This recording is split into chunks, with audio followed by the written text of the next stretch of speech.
Piper and Monique. We are live. I'm going to hit the go live button over on Instagram as well.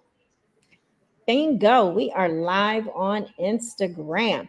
Thank you, everyone, for your patience and joining us. We had a few technical difficulties, although we were here on time. So we're getting a few things together. Thank you for joining Coaching Conversations. We've got Monique and Piper with us today of Velásquez Media. Woo! Yes, we have a long name, but Velasquez Media is what we've shortened it to lately. So we're Oh happy man, with it. well, give us the T. What's the long name? Velasquez Digital Media Communications. So, LLC. well, the LLC, yes. So LLC. That's Hey, understood. Selena, thank you so much for having us. We're very excited. It's gonna be Thank fun. you. I was like, how can I have Monique on and not have Piper? You got to have Piper. So I'm so grateful that you said yes, Piper. This is I so know. cool.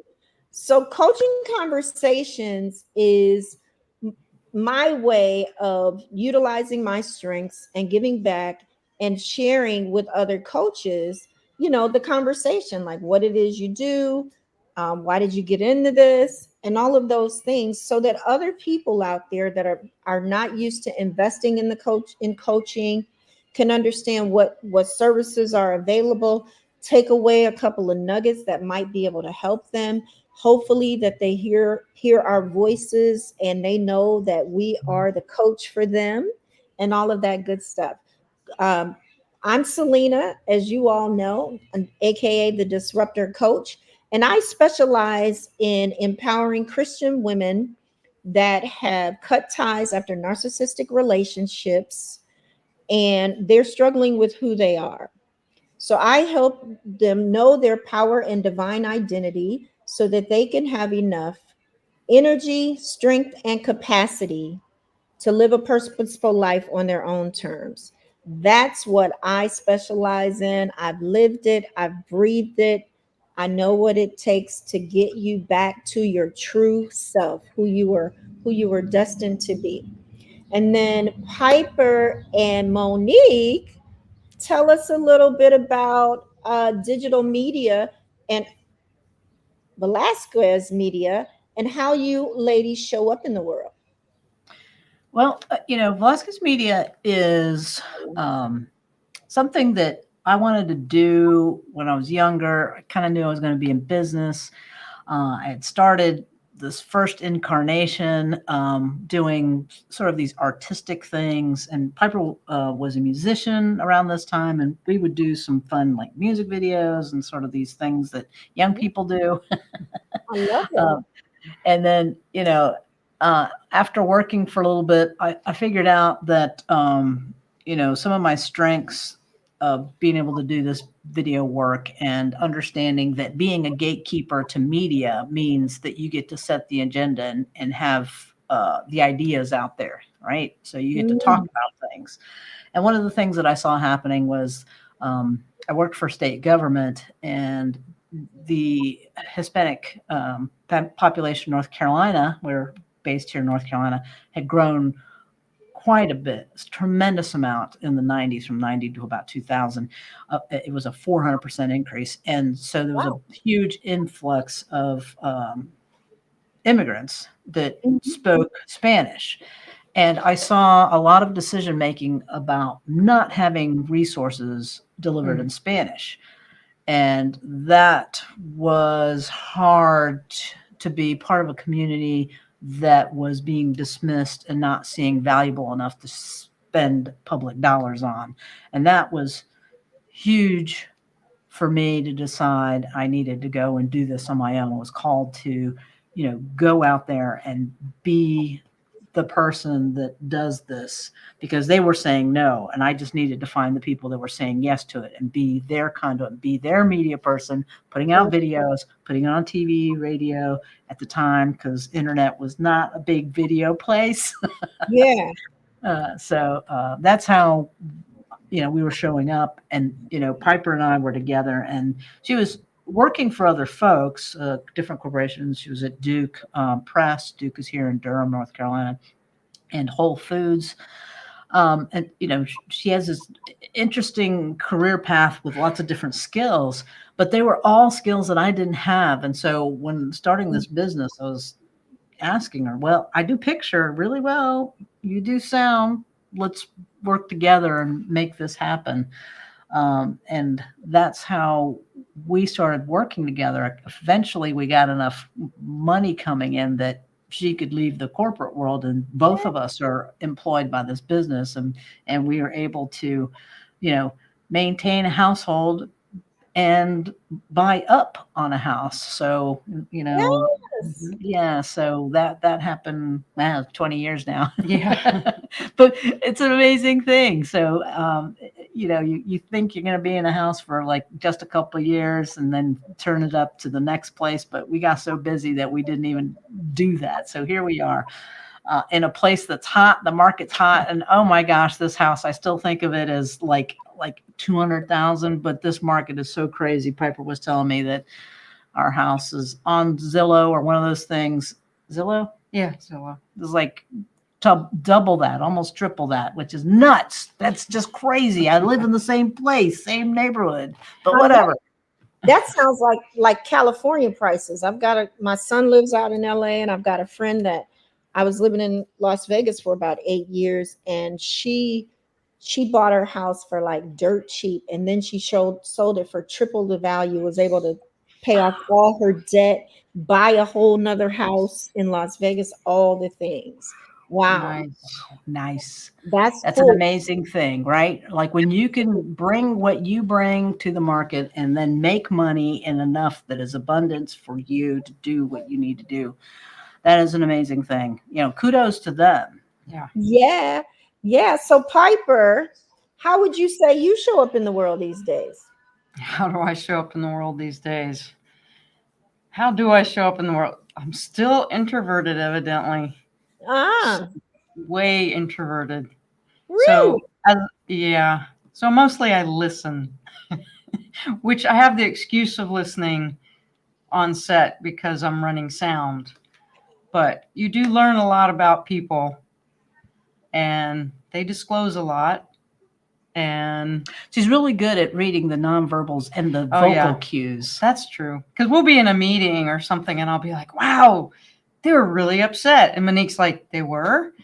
About not at us, thank goodness, but that they may not have been heard in the meeting, and they make one little comment or something, but you see it, and I'm like, oh, okay, so the dynamic here is interesting.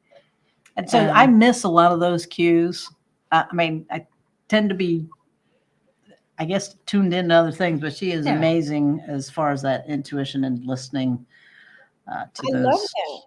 I love that.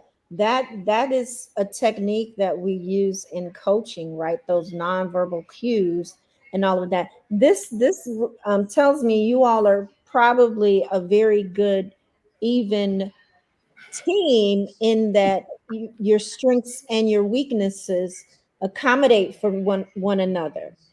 How's that served you with Piper identifying as an introvert and she does more listening? How what's that like for you all? What give me some tea. Like what is a big win that you got out of that? We like to talk about wins. That's right. So my win on that is the fact that I feel like we have different strengths, of course, and that I don't I don't ask her to play in my sandbox, right? Because it's very uncomfortable for her. Mhm. Um, and I don't ask her to play in my sandbox very often, but when I do, I let her do it in her way. Like I am about going to these live events and mixing and talking to people and getting to know what they're doing. And Piper will go because she knows needs to go out there, but she is very select and doesn't move around the room as much as I do, where I'm coming and I've got all the business cards and I'm talking to people, trying to figure out what it is that they need, how I can serve them by connecting them to this person or that person that does this.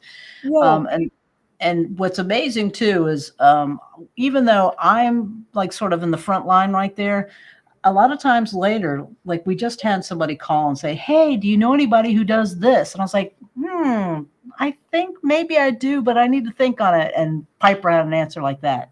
Yes. And she's like, "This person." I was like, "You're absolutely right. Those two folks need to get together and create some synergy and make this project happen right away." And it was a great connection. So that's the kind of strength that, I get to win because he's listening and she's cataloging all that.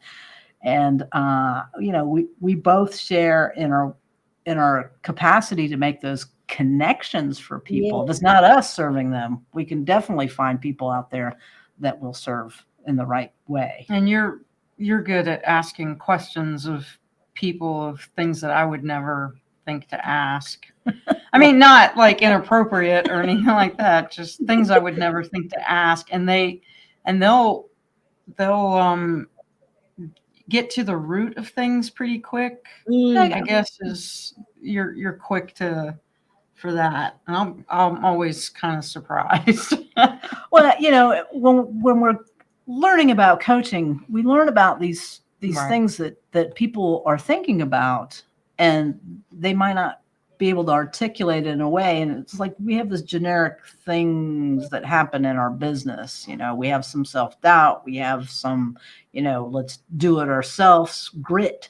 Right. When you really don't need to, right? And then we have the idea of self-care. Like, when do you need to stop, beating your head against the wall and just take a breather and really, really take time for yourself so you can get to the real answer that you're seeking. Absolutely. That whole hustle and grinding mentality is over. This is so wonderful for me. So as I'm peeking in here, I love the fact that, one, Piper, that you said yes when I asked if you would be interested in coming on, and that you're being visible in this way. I appreciate that very much. So thank you. And I'm curious what that feels like with you all being in front of the camera right now, as opposed to being behind the camera and the sound. Well, the tech is always a challenge when you're wanting it to look right, and wanting it to sound right. And sometimes some of these, where we're on in front of the camera, we will have a technician because we hire people and we have people on staff that'll do this. This was not one of those days. One of those days. But we have the basic tools. We have some lights here that kind of make it bright enough that you should be able to see our faces. And we have this extra microphone up here that hopefully is nice and clear for people to listen. So, we're concerned about the tech, but we're also interested in telling our story about who we are, right? What we do. And live streaming is one of those things that, I love the idea of like the StreamYard. Like this little tool is an amazing tool for live streaming. Right. Amazing. I'm fascinated with it. We were just touched on it a little bit. When I found it, to me, it's like a way of working smart and not hard. Oh my gosh, I love it. It looks great. It has a lot of things that you can add extra if you wanted to. I used it at the beginning of the pandemic to do some things for conversations that were ticketed. And, we made it look really great because, like, look at these graphics down here. This is amazing, right? You were able to do it like lickety split. And I mean, that's the secret. Sorry, folks. You just got the behind the scenes spoiler. One of the cheat codes. Gotta love that. And I love that. I love that it is so easy. It's really kind of inexpensive. I don't mind the payment on it. And now I don't know if you know this, they do the AI video clipping for you. So we'll see some of that come out from this conversation. I love that. So it all happens inside of here, which is kind of cool. So in speaking about that and talking about StreamYard, what are some of the tools of the trade that are some of your favorites that you use when you talk about video production? So, some of the tools of the trade, like if you're going to do, these extra Zoom, you're going to do some training. I think the biggest thing is having a good microphone. Mm. That is really key. And I know that, sometimes we're in a hurry, and the earbuds that I know that we just had a little tech issue with, earbuds tend to be a fail point. So that's a tip there, that because what happens is sometimes it's not fully powered, like it's not charged, and the noise suppression on the microphone on the earbuds is different than the laptop and the software's capacity to do some muting. So the microphone is sort of better. It's better, but it causes more problems for situations like Zoom or StreamYard or Teams or Ecamm or any of those other things. So it's one of those things that it's really convenient to have earbuds, but ultimately just having the speaker on your computer or your laptop works really, really well. And the software itself does a really good job of canceling any extraneous noise, where your earbuds, that microphone has got a whole different functionality. So pro tip, good microphone. Okay.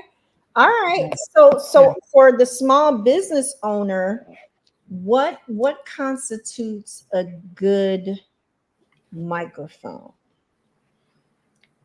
I'm going to leave it to the sound expert to Yes. talk about that. For the, do we have one around here?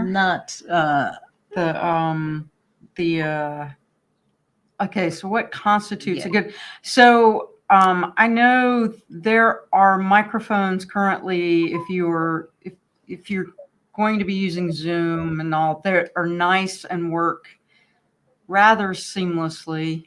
And they have the functionality of being able to do different, what they're called pickup patterns. So if you had multiple people, you could do a pattern where you are picking up everyone's voice equally. And then other times when it's just you, you can do a pickup pattern, so it's just isolating on your voice. And those are kind of inexpensive. They're on the inexpensive. It's an investment, but it's not like a deal breaker. Like I know there are a couple of brands. Rode puts out something. Right. Stream Deck puts out a microphone, and Yeti. I think Yeti is like the most used, and they can be connected through USB. And a lot of these software-based video conferencing, Teams, Zoom, StreamYard, will recognize that USB microphone. And I'm curious about the wireless. I bought a microphone, but I don't even know how to work the thing, because I was gonna be on vacation on the beach and everything, and my coach was like, you need something that's gonna pick up your voice and cancel out like the beach noise. So get you a microphone. I got the thing, but I cannot work it for the life of me. Does the wired connection work better, or is wireless? Can you find something wireless is just as good? Wired is until recently is the preferred method, because less chances of something interrupting and not being able to get the connection, or what they call dropping. There is Bluetooth is a big thing now, and that is for short distances. And it works fairly well. I don't use Bluetooth in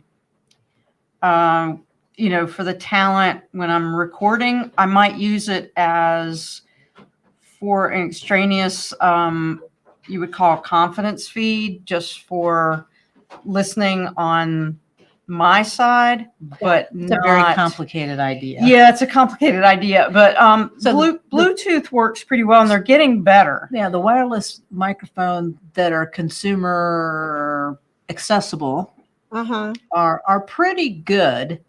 And being able to set it up and connect it to your device, either your phone or your laptop, that sort of Mhm. thing becomes a little It bit can of be a challenge. a little bit of tech, thing. And so that's why, having that wireless connection, things can interrupt it. When we Right. have devices in our pockets, we have headphones, we have remotes and that are around that are just sending signals here and there, and it can interrupt what you're thinking you're getting as far as sound. But windscreens, if you're going to be on the beach, that would be the big. And sometimes you don't know. I mean, they have devices now where you could be recording to the camera, Right. and you could record straight to the device. And then I know people are starting to do that more, but you're not able to listen to that device while you're in front of the camera. Right. So you're just going to hope for the best sound. Right. Yeah. I did that earlier. I went live in the car with the AirPods on so that I could tell them that we were going to be delayed and the time had changed. And I could hear all this noise from my car. I was like, I didn't even know my car made all this noise. Like, what's going on? Yeah. And I think it was a combination of the AirPods and all of the things. So I get that. I'm curious because you mentioned Bluetooth and I said wireless. What is the difference between the wireless and the Bluetooth? Because maybe I Uh-huh. meant Bluetooth instead of So wireless. a lot of the stuff that's coming out right now is Bluetooth, and it will just say wireless. And Bluetooth works the same as your phone and your earbuds. And the other difference is, so there's frequencies that you can tune into, Like a radio or like TV. a radio or a TV, and those are more isolating. So Mm. your chances of dropping are less, and you can also go further distances. That also, they go up in price. Right. Yeah. The Bluetooth is kind of open and very crowded. Right. Okay. And so even though it's wireless, there could be other devices trying to use the same wireless signal Got you. that's on there. So that's just, a tech thing. And I'm sure that they're working, the scientists, technicians are hard at work trying to figure out how to get those things They're isolated. getting better. There are even devices, and that's why you start paying a little bit more. There are Bluetooth devices that will actually, if it starts getting interference, I don't know how it works, it will jump to another place. I don't know if they call them frequencies in Bluetooth, but it'll jump to another channel Automatically. that is maybe empty, and it's automatically. And I think there is a little bit of a drop when it's doing that, whereas the other kind of wireless that I'm talking about, you're setting it to a frequency, and the receiver is seeing that frequency, and it's locked. Just like a radio station. Yeah, it's locked into place. Okay. So I kind of can relate to that because I know sometimes on certain things they tell you to change the channel from the standard or default channel. I get that. I like that. I feel like I'm smart and I'm learning some stuff to help me out. So I have another question since we just jumped right into the tech, right?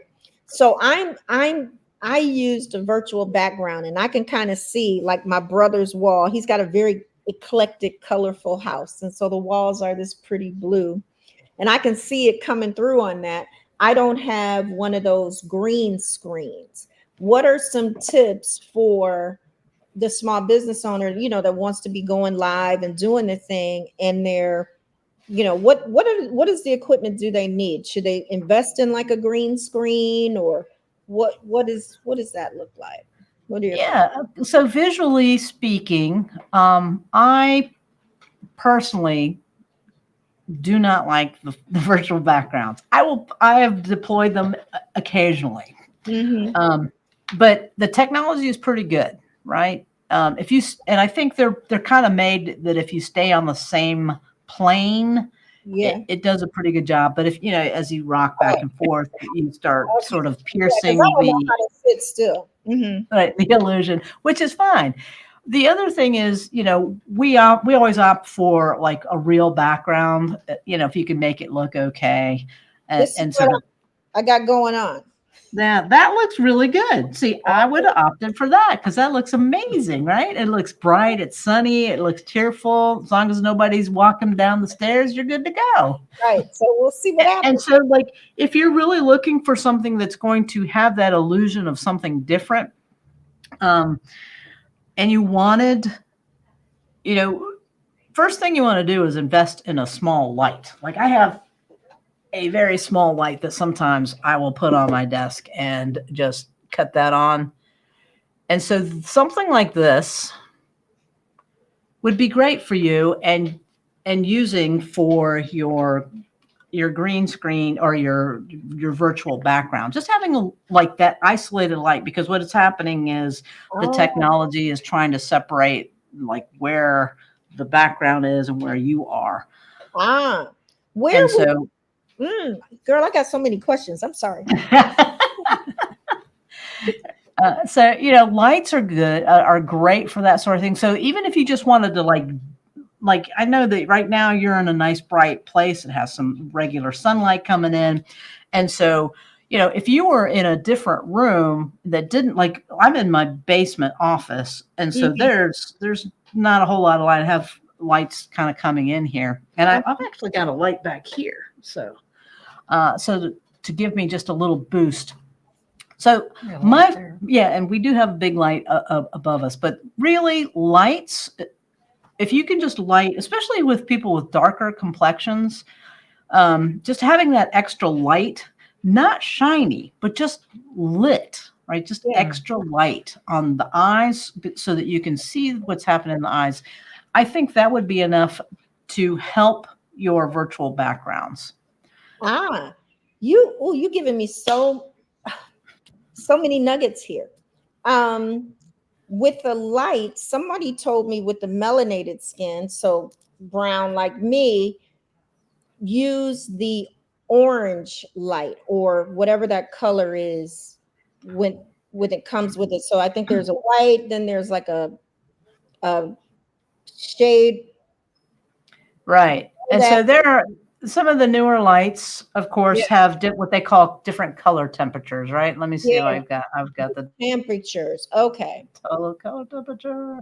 So switch. Yes. So they call them temperatures, right? So you've got, sort of the capacity to do brighter or that's more yellow. And we can see that the color of the light itself. Let me can sort of change the quality. It's just so I don't always. I go by the color temperature of what is happening, right? So you're in a sunny place, you would want it to be more blue because that's where sunlight falls on the color spectrum. Got you. The orangey, more homey, warm lights are more like an incandescent, the old filament light bulb sort of situation. Okay.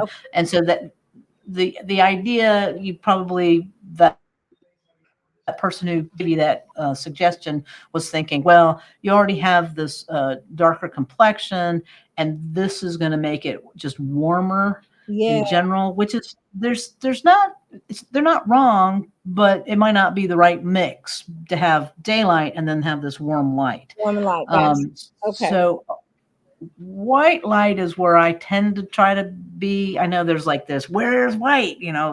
Bluish white or reddish white. So like if you could be in the middle.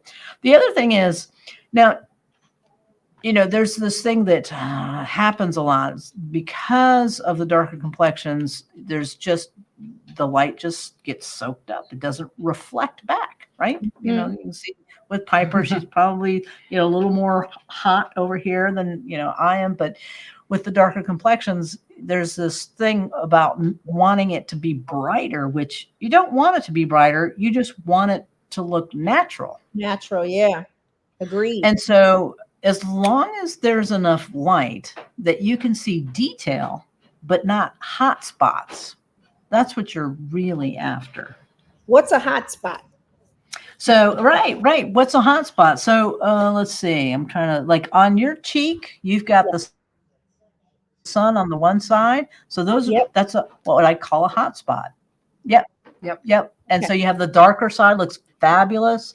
And it looks nice and natural. I've got no problems with that sunlight coming in. It's a little hot. I might put what do you call that curtain, sheer? Might put a sheer up just to dim down how bright it is on you. Oh, okay. There is a sheer. There is a sheer. Then double it up or try to. Yeah, there's a sheer, right? He's got them. All right. So like the sheer all the way across, so that it cuts the intensity of the light, just so that there's not what I call a hot spot, right? So that all the color goes away, and it's just. Yeah, it's just like, oh, that's where the light's hitting. It's a hot spot. So speaking of where the light is hitting, where do you need the light? Do you need the light in front of you? Can the light be behind you? What makes? And I'm going to say for women of a certain age, right here. Is that right? Not 100%, but so in front. At some point in front, right? So let's just take a look, right? We can do the old, I wonder too, for the person that wears glasses, that's what I'm always worrying about, because you can see the light in your glasses. This is a terrible color. It looks green to me here. And there's also, sometimes we'll put, if that's not in the shot, we'll put white paper or a white reflective surface to just bounce a little bit of light underneath. Right.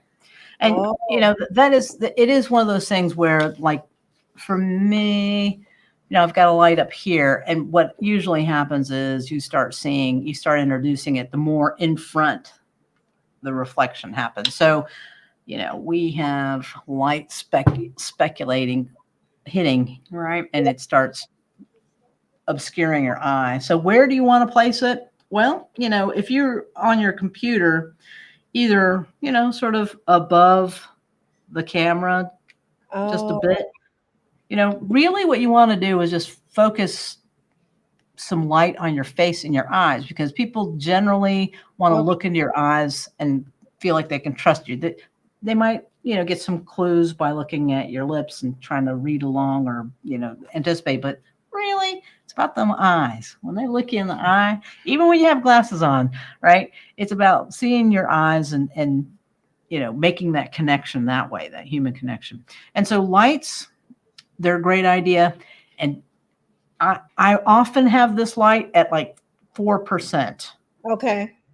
So it doesn't have to be, especially, if it's this close, that's, that is way too bright. And so I will put it further away, maybe bring it up, it depends, you don't have to have it. You never have to have it at 100%, rarely, unless the room has no other light in it. Okay. And the goal of the light is so that you look natural. That is always the goal of the light. Okay. I love this. I love. I hope the audience loves this, because I'm geeking out a little bit over here about this.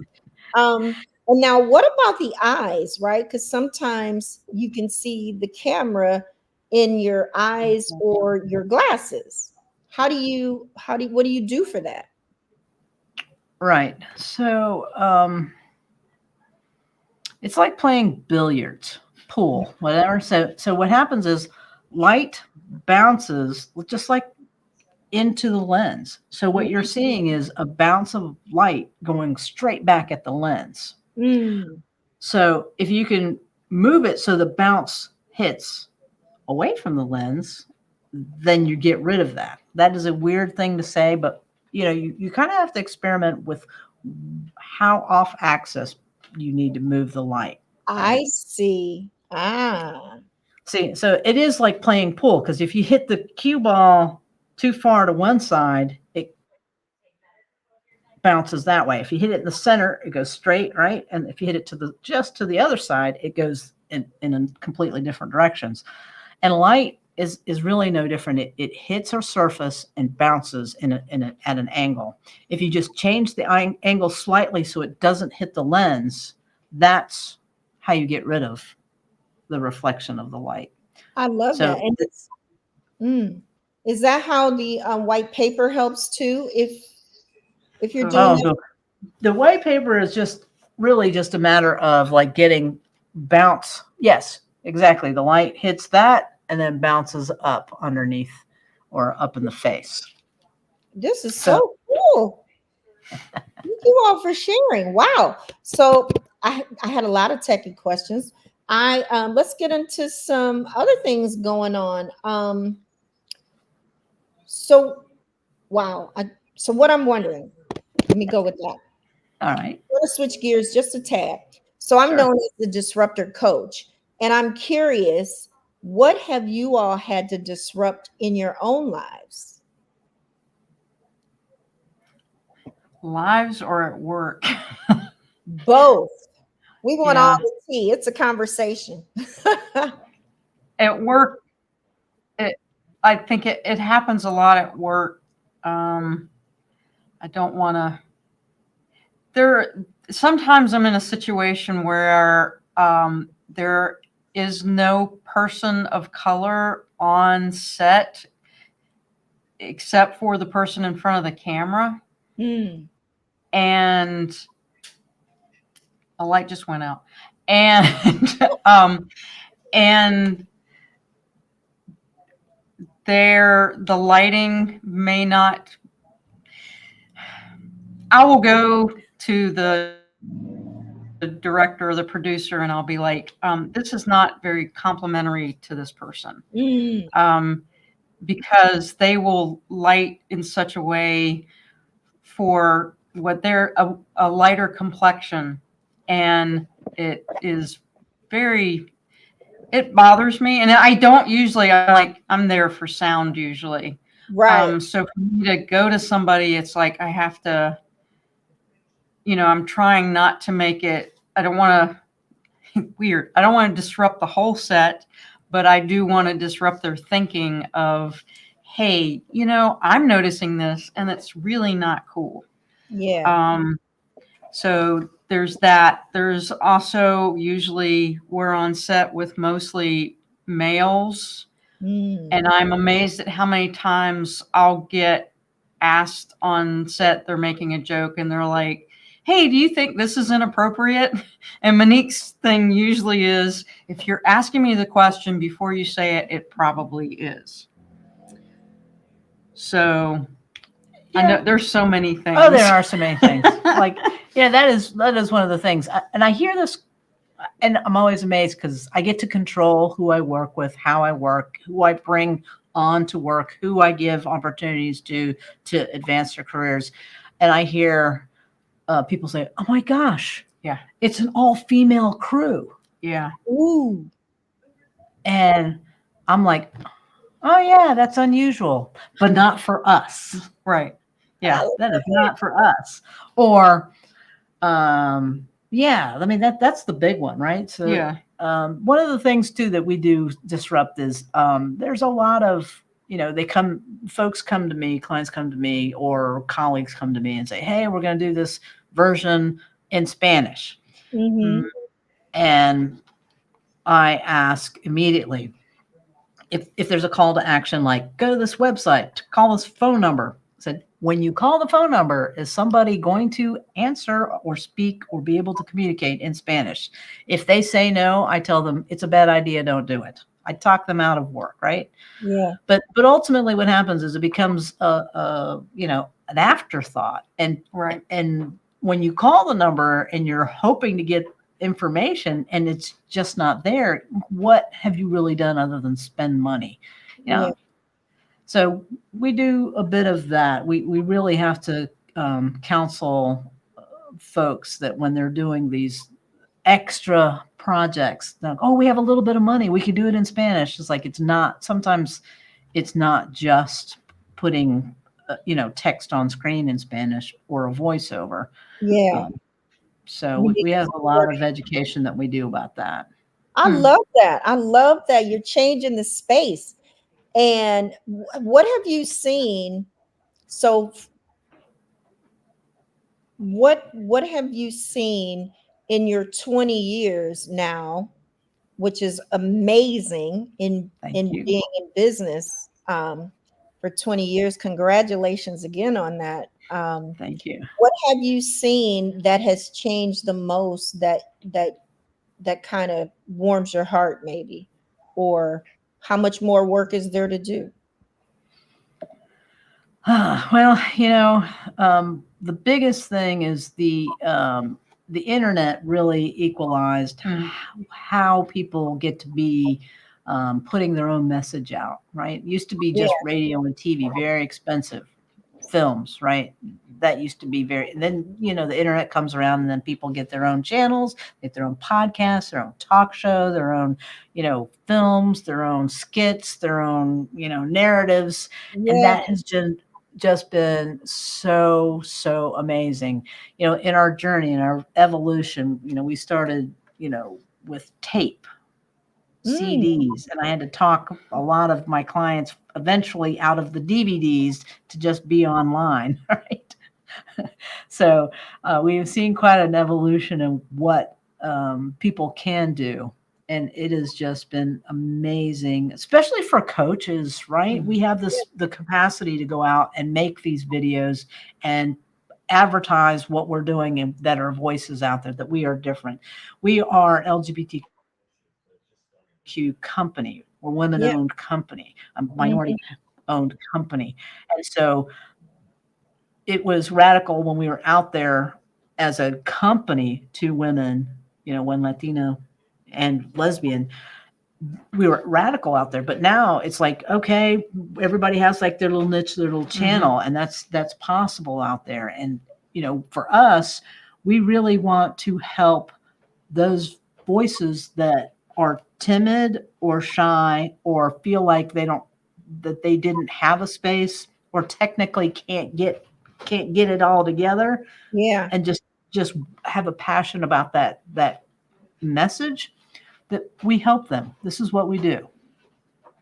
Yeah, I think that people are, I think, feeling less intimidated, and that their message is just as important as somebody else's message. And that watching people's confidence, and that's been really, and that people are get quickly pretty savvy too. And this particular, I am so impressed, Selena, with this, the consistency, being out here every Sunday, putting it together, and making it happen. That has just been a joy for me to watch. Oh, yeah, she talks about it all the time. I do. Thank you so much. I wanted to be of service, and I wasn't quite comfortable being in front of the camera yet with my ideal client and the messages, because one, I know that it's a conversation that they don't necessarily want to have out in the open, right? They need a safe space.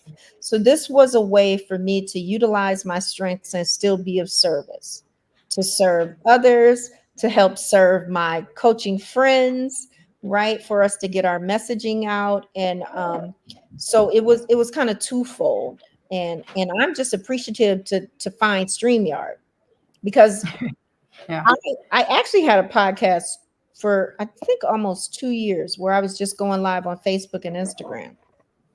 So if you go way back in the archives, you'll see that too. And I was just rambling. I don't even know who I was talking to. But it served you, because I see you doing these conversations, and it feels really natural. And, I feel like, oh, I want to hear what she's going to ask. And that's the nice thing too, that I think has changed since we first started, is the authenticity now of seeing folks in front of the camera. To me, that's changed dramatically. And when I first started seeing it, I couldn't put my finger on it. And I was like, oh, this makes me feel good. Why does this make me feel good? And then I realized it's people are getting more authentic and Yeah. they're not trying to be somebody they're not. Right. Absolutely. And I really can't, y'all saw me earlier. I wanted to show up in my plaits. I'm like, hey, because sometimes that's the way they're watching anyway. Somebody else is sitting watching in their plaits. So it does, I do think it, the more that you do it, it allows you to kind of get comfortable and release all of, the things that really don't matter. Because you do have Right. important things to say. I am loving this dynamic because Piper, are you sure you're an introvert? Yeah. She's getting comfortable with I'm you. getting comfortable. Yeah. She's getting comfortable with you. I love this though. Well, thank you so much. I just want to acknowledge that I appreciate you being here. I felt so excited when she told me that you said yes. I was like, because I feel like you two are like a dynamic duo. I met you first at our intensive in Atlanta, and it was just something about you to me. And maybe it's your intuitiveness and everything, because I'm kind of like I used to be that kind of behind the scenes person, and I could see, and I love people. So I watch people. I'm concerned about people. I'm probably more interested than the average person. So I see people. And I wanted to hear what you had to say. So I appreciate it very, very much. Yeah. Very much. Yeah, I'm lucky to have you around because you are, like, we call Piper in the office the ethics officer, to make sure everything's fair and that it's equitable and that we are really giving the client, we're not shorting the client. So we Absolutely. call her the ethics officer. Absolutely. And it would be hard to talk about Velasquez media and not have Piper, right? That's very true. That's very true. Absolutely. And so I wanted to honor that as well. So folks listening, this you ladies are such an awesome team. I'm gonna switch gears a little bit because I feel myself just getting emotional. I don't know about you. Oh, Um, you recently, Monique, so we're in the same coaching circles. We were literally in the same coaching circle within our certification program, Circle 6, where we were, and it was what was her name? right. Lord. Was that who we were embodying? Oh, yeah, right. Yeah. Yes. I can't even remember. I Right. feel like it was That sounds right. her. And That sounds right. um, you recently announced that you also got nominated. You got a board nomination, right? Would you care to share that with us? Sure, sure. Yeah, I do quite a bit of looking for places to sit on boards and be a service to my community. Sat on a couple of different citizens boards, Equal Opportunity for Business, Cable Advisory Board, and this was a little bit different because it's the local gay and lesbian chamber of commerce. It's called Harmony, and I found them through a friend. I've known of them, and recently I was like, okay, I'm done being idle. I also sit on a nonprofit board, and it's like I'm done being idle. I'm only got one board, right? So, so I was looking for another board, and I found Harmony. I think with the coaching certification and with the video business, it felt like the right place to be at the time. And I like the idea of helping other business owners just connect and just, uplift them. And so I think that the Harmony organization is the right place for me. And I ran for the board, and they said it was an election.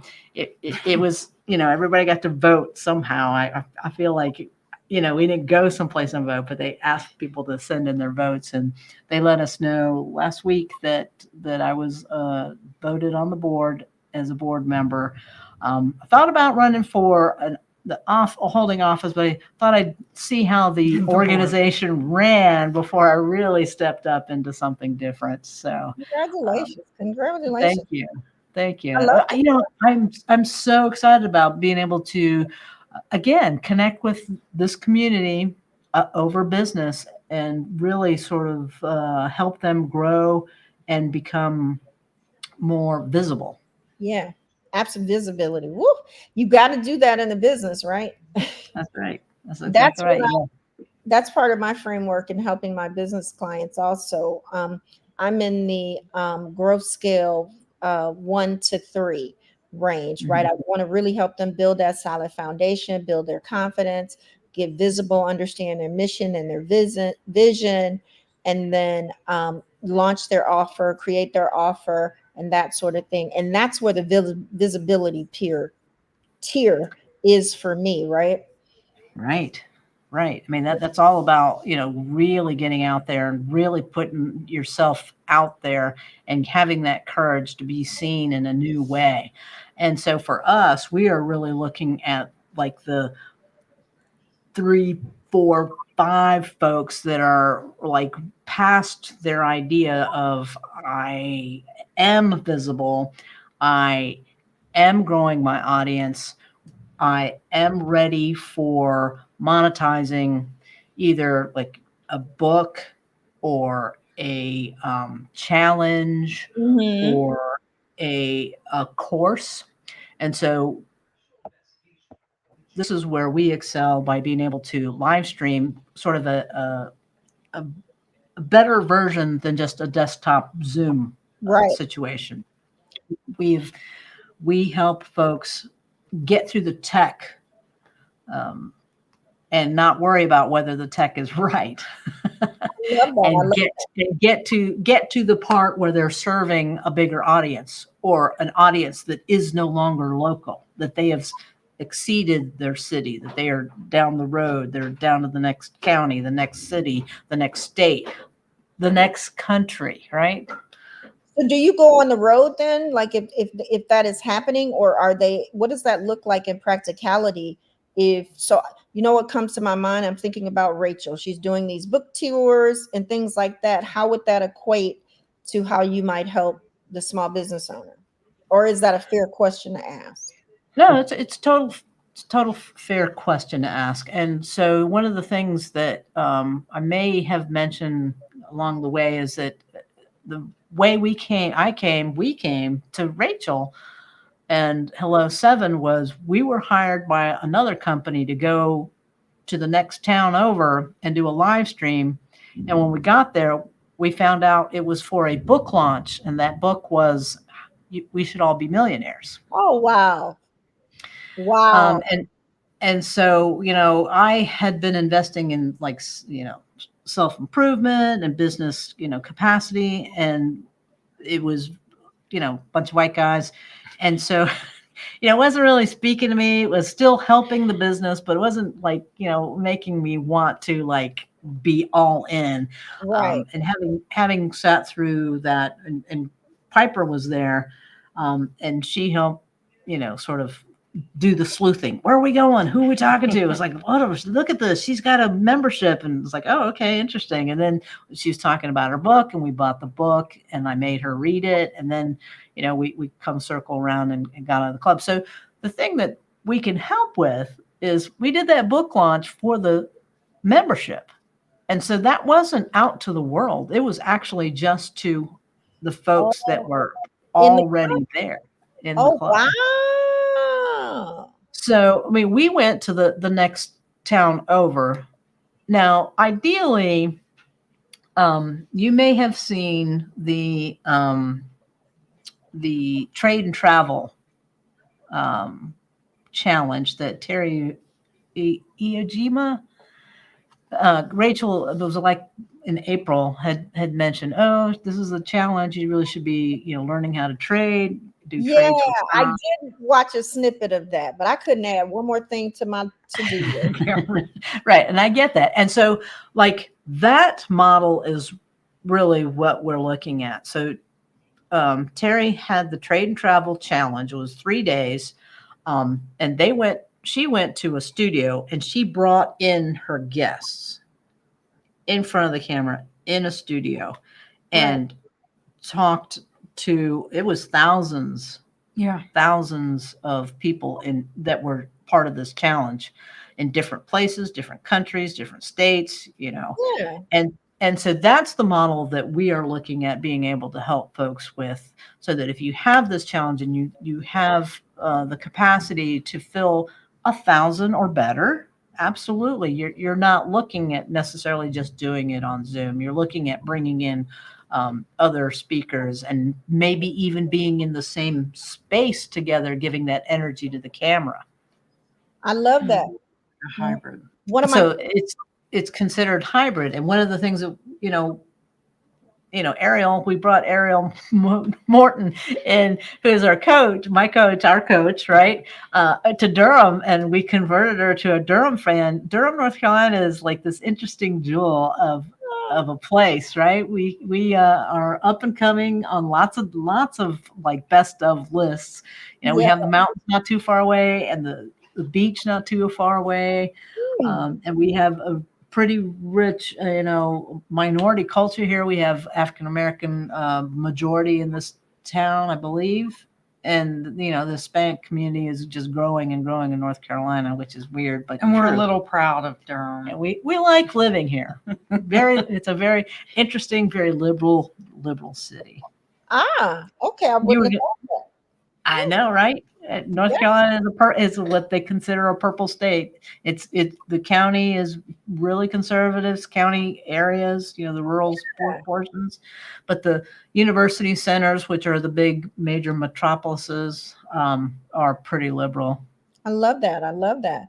This makes me want to know now. So did you all grow up there, or how did you all meet? I did not. My father was in the Air Force, and so we moved around quite a bit. So I was born in North Carolina. I was born in Winston-Salem, which is a little bit west of here.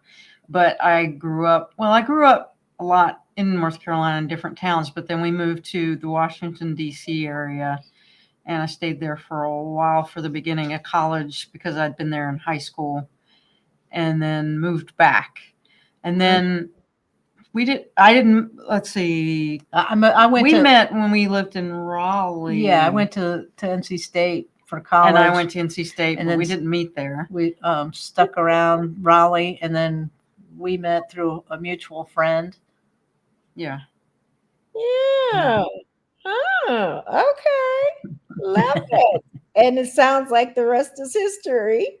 Yeah, the rest is, public knowledge. Everybody knows. I love it. I love it. So let me look at I haven't really looked at my list of questions. I'm not sure if I hit the mark on anything other than, how do you show up in the world, and what did you have to disrupt in your life and business? Let's see. Let's start. Well, I started with a personal question just now, so let's keep in that vein. You mentioned working in a male-dominated field, and it's probably been interesting. What have been some of the biggest challenges you face, and how do you overcome them? That was a question, and we might have touched on it a little bit, and if we have, that's fine too. There's a lot of assumptions. Well, I felt like there was a lot of assumptions when I first got into the field, because I was a musician, so I knew sound from that perspective, and I will overlearn something in a heartbeat. Imposter syndrome. Right? Yeah, I go way past, but I will never. I was finding myself on set a lot with folks questioning what I was doing and saying, well, I'll just say Sam did this and Bob did this, and I felt like there was an automatic assumption of, oh, you need help. And I would look around and I'm like, you're not helping anybody with lights. You're not helping anybody with the camera. The boy over there. You're not helping the 19-year-old who is on set as an intern, but you feel like you can give me all the criticisms in the world. And it was interesting when they would give me a larger crew, because I was doing a lot of stuff by myself as a sound person, and they might give me a boom operator because there were more actors, and that's the person to hold the shotgun mic closer to the actors. Mm-hmm. And I would end up telling the boom operator, who usually had experience, they were always surprised at things that, like, I'm like, oh no, we're going to put a lavalier, we're going to hide a lavalier this way, and we're going to treat the woman this way when we go back to put the lavalier. And they were always like, I usually got guys telling me, no one's really talked to me about this. I didn't think about it. I guess I was being kind of rude, and so that gave me more confidence. I was like, I am approaching it in a different way. And I have had actresses tell me that when they saw me on set, they were like, oh my God, it was so nice to see that a woman in the sound department, that they didn't feel as defensive, and that they needed to be, because I can only imagine you're acting a part, but then you have to put up a wall when you're dealing with people. And just being a woman on set, I think it made a big difference. Right. You hear actresses say all the time, I can't remember being on a set where there was female crew. It maybe the makeup artist.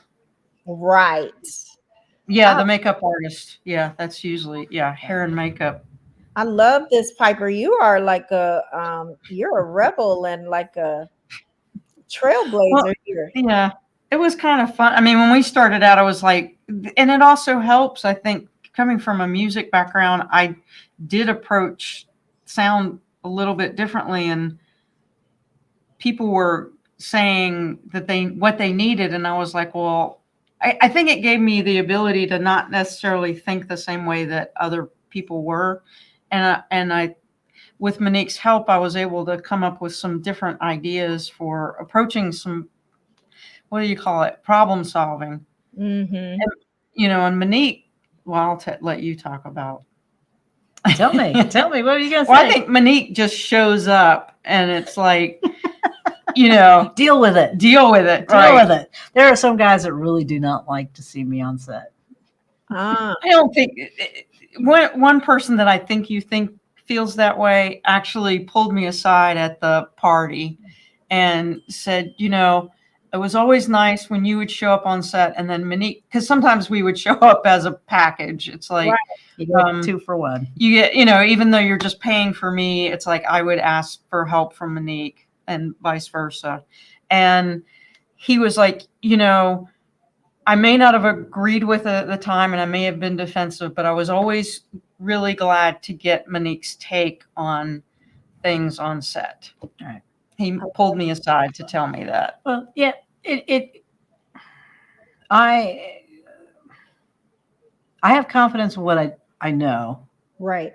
And I'm not beyond the idea that, I did over prepare. I went and got an advanced degree in this. And even though I know that I'm making less than somebody I know that has just a high school diploma doing the same thing, that's something that, you just have to deal with. It's there.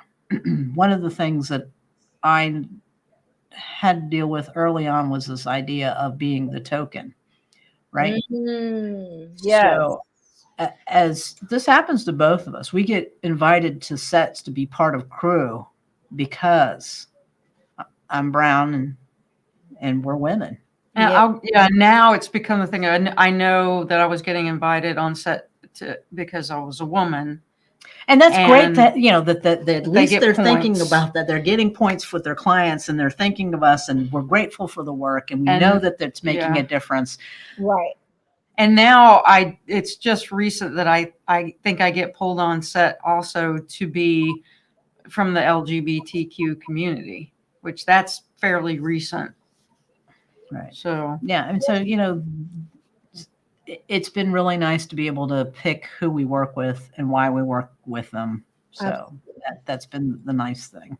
I love that for you. And sometimes you got to be the first to kick the door open. Yeah, we're okay with that. First, not a problem. Yes. and if I get rejected for that, I get it rejected for right. that. Oh my goodness, this is so wonderful. So, Piper, you mentioned a couple of times, and Monique said it early on, that you were a musician. Are you still a musician? And what type of musician are you? I'm not really playing anymore. I got rheumatoid arthritis, and I played guitar, and it made it. I wasn't even able to walk for a while there. But yeah, we toured my youth. I toured. We got to tour around the country, and I got to see a lot of things that I'm really glad. I made friends across the country. And then our big blowout was we went to New Zealand and toured New Zealand, and Monique went with us. Your singing partner. And my singing partner and her partner also went with us. And that was really cool. But I was a folk. We called ourselves folk rock because it always confused people when we just said folk. They expected us to sing very traditional stuff, and we sang original stuff. But and Monique played with us every once in a while when we'd have a bigger band. Percussion, yeah. She played percussion. It was just for fun. What? Yeah, it was just for fun. Talented, both of you. Oh my gosh. It was for the big bucks, is what it was for. Yeah, all the coffee you could drink. I love this. Oh my gosh. Oh my gosh. What So other? a big claim to fame, I got to open for Joan Armatrading, and I made a total fool out of myself. Well, you don't have to put that part in the story. But anyway, yes, I got to open for Joan Armatrading. Oh my gosh. Well, now that's you know people are going to want to know that part, because is that really true? Yeah. Oh.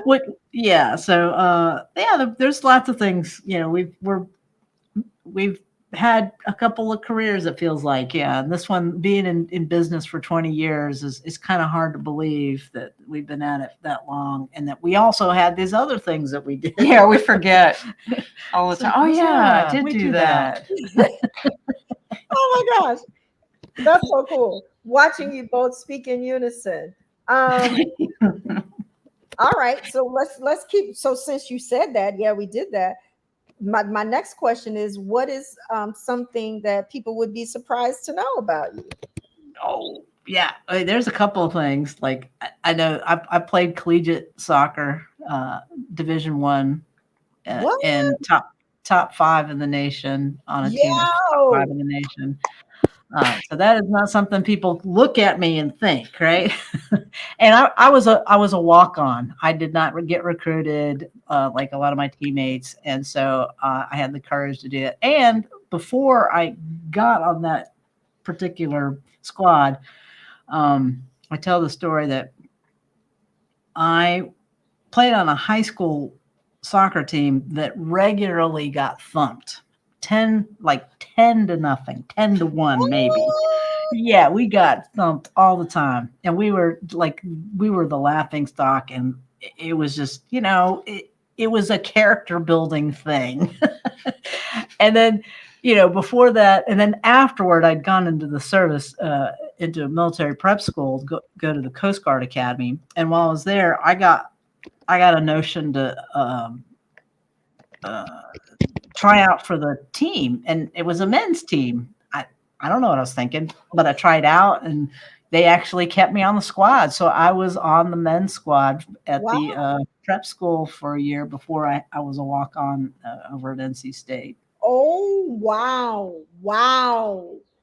That was a lot of courage on my part, because really 10-0 in high school, it was like, what was I gonna, who am I? Which was really great, like courage over confidence, right? Yes. So who am I to go and play with the guys, right? And then make the team. And made the team. So made the team. Probably another first, right? Yes, that was a first. I don't know that anybody else has done that. That is hecka cool. How about you, Piper? Anything interesting that anyone might be surprised to know? I have a forklift license.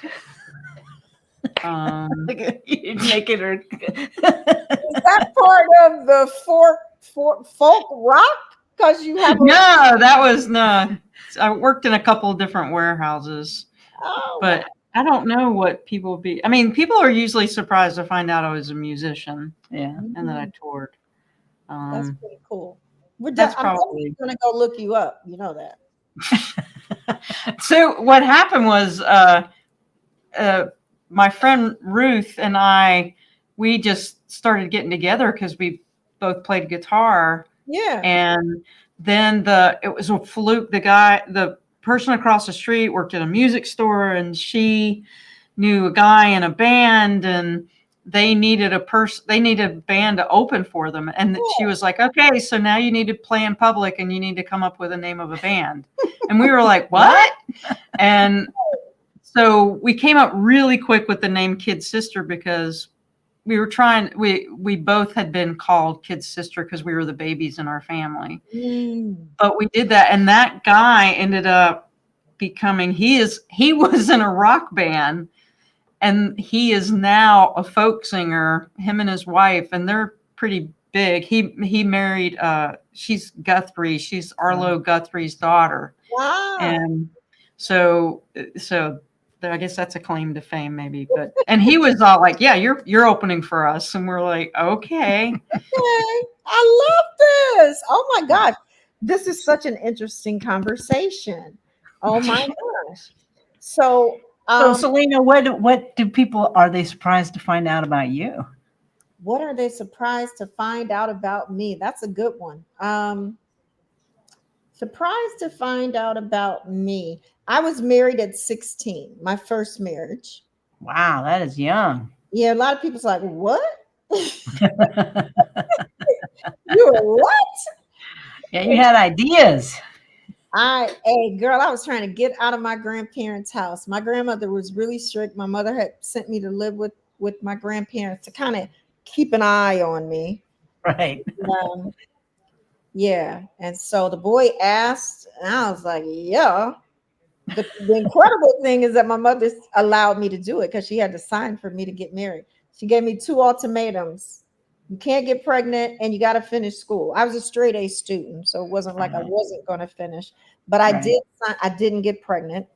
I did sign myself out when I turned 18. I didn't finish. I waited till my class graduated and I went and took the GED test because I was ready to go. I was done. I was grown. You had ideas. You had a plan. You're on it. Yeah. I Good for was you. ready to go. So that would probably be the most interesting. Thank you for that question. All right. So one that I'd like to ask before we get away, because we have been on for a bit. This has just been a fun conversation. It doesn't even feel like we've been on that long. Can you share a favorite book, podcast, or resource that has significantly impacted your life? I'm gonna prepare for that.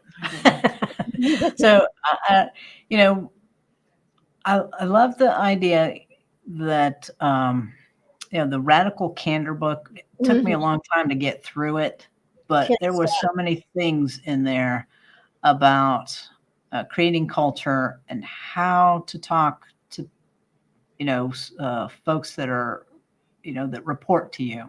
That the story of like being timid and not giving feedback that was constructive or useful to I think the author had said they didn't give it to the person and people were complaining about somebody, and then the next time she really talked to him, she had to fire him. And he just said, why didn't they tell me? That struck a lot. It hit me because I'm thinking, oh, right. I mean, you are it's part of that quadrant where it's like, you're just too nice and you're not helping anybody. Right? Yeah. So I've been in that space. Yeah, I mean, and I think for women that's a big danger. It's like we end up trying to be nice and not cause waves or seem like a jerk or act like so much or whatever it is, and we end up not helping the situation by not giving an honest, a candid reflection and critique of what's happening.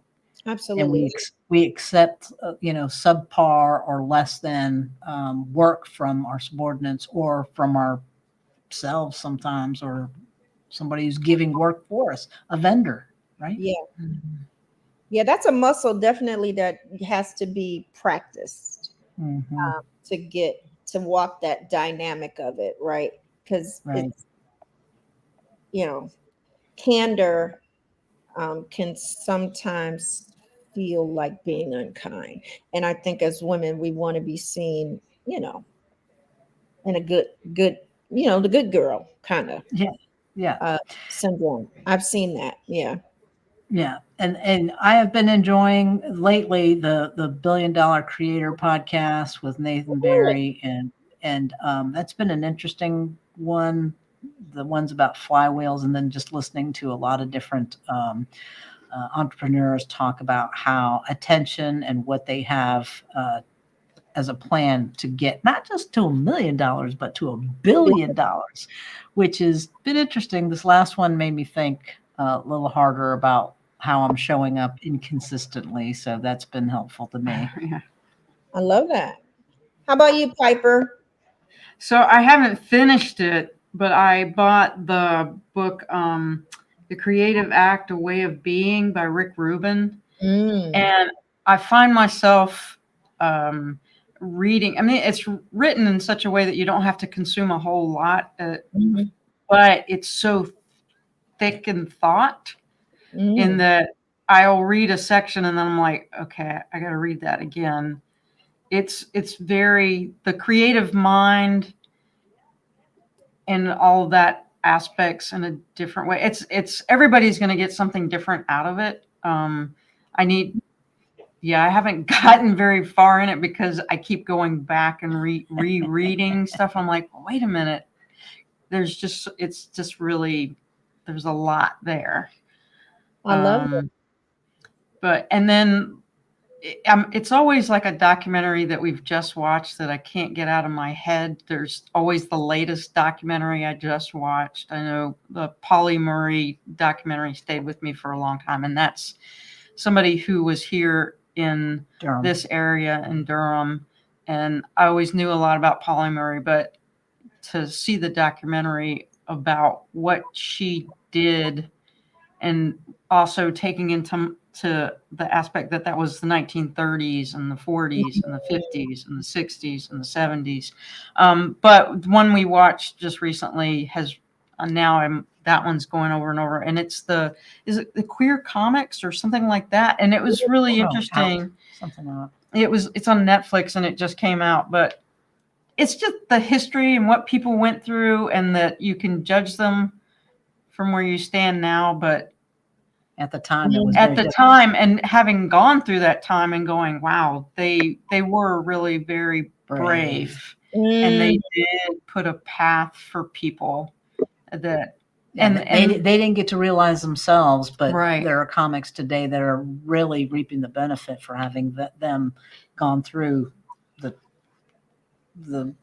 whatever, the shaming, right, or the and the Pauli Murray, that people don't even know how much Pauli Murray probably affected their life today. It's like, people like that, things like that stay with me, but those are the two current ones. Yeah. These are really good. Anything else come to mind? Not right now. Not right now. This is really, really, really good. Disruptor. There's the disruptor coach there. Well, that's a nice segue then. So my question before I ask the final question is, where can people find you? How can they get in touch? What else do you want them to know? Let's see. Well, we have a website, VelásquezMedia.com, which you see, VelásquezMedia.com. We are on Instagram for fun. We're on Facebook more regularly, and on LinkedIn, which I kind of prefer to sort of be in that space as a business. Mm-hmm. And we're often on our podcast. We do have podcasts that we have not showed up consistently. Not consistently.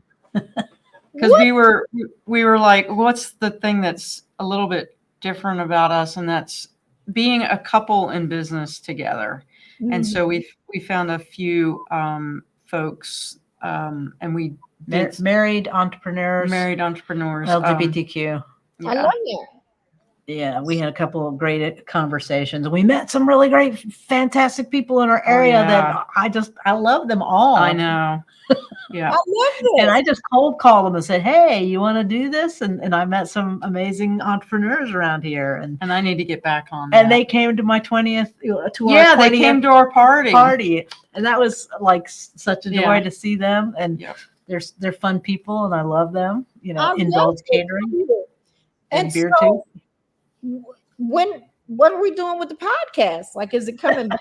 Like, what's happening here? Piper is supposed to be getting her butt back in gear and start redoing, and we'll start doing more of those. Yeah, where am I? Where are we in the business? It's like we're just like, is consistency. A lot of things that we're doing should be, the kicking off and being consistent early on, because we don't have real formal marketing, and so that would be one of those things that we should be more consistent about.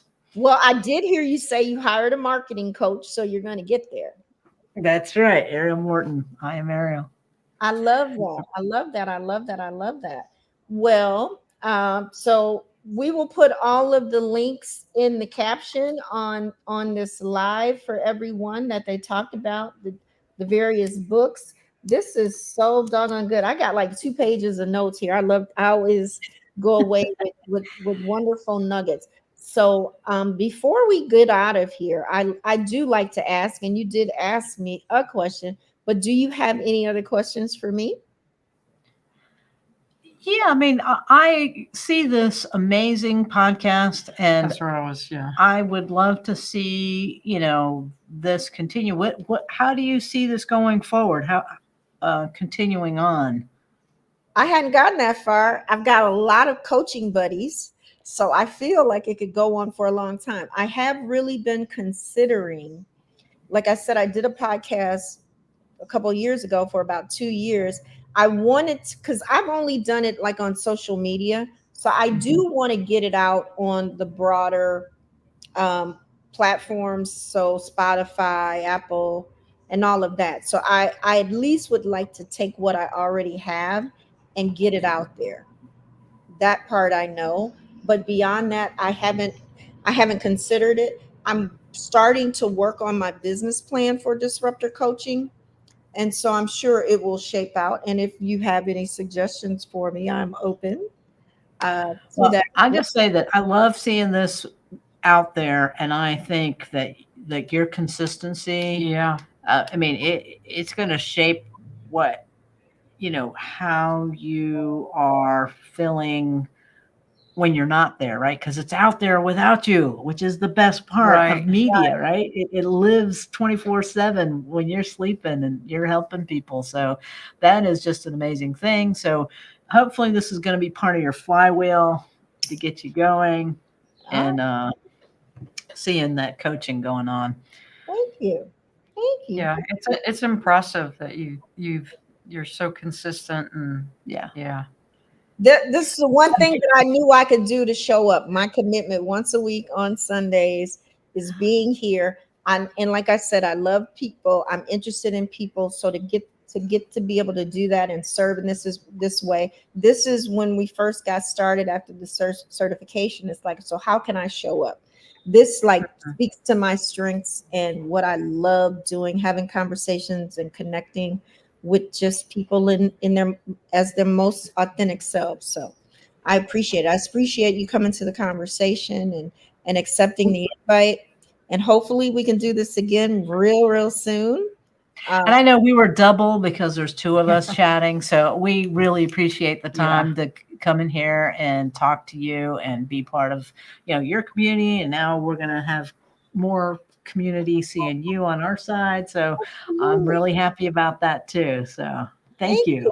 Thank you. Any final words before we get out of here?